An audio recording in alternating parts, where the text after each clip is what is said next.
అర్థమైందా?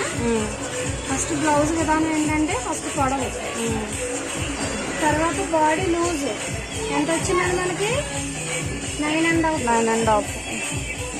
Next neck cutting 2.5 పెట్టుకుని తర్వాత 3. షోల్డర్ వచ్చేసి 3. తర్వాత దాని డౌన్ ఏది చంక డౌన్ 6. రాసేయండి అక్కడ కొంచెం.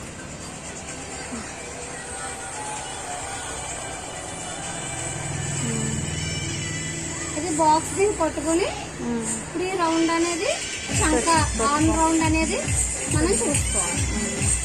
ఈ నెక్ కటింగ్ అనేది నెక్కను బట్టి మనం చూసుకోవాలి. ఓకేనండి, చూసుకోవాలి. మీకు అర్థమైందా? ఫస్ట్ బ్లౌజ్ విధానం ఏంటంటే ఫస్ట్ పొడవు,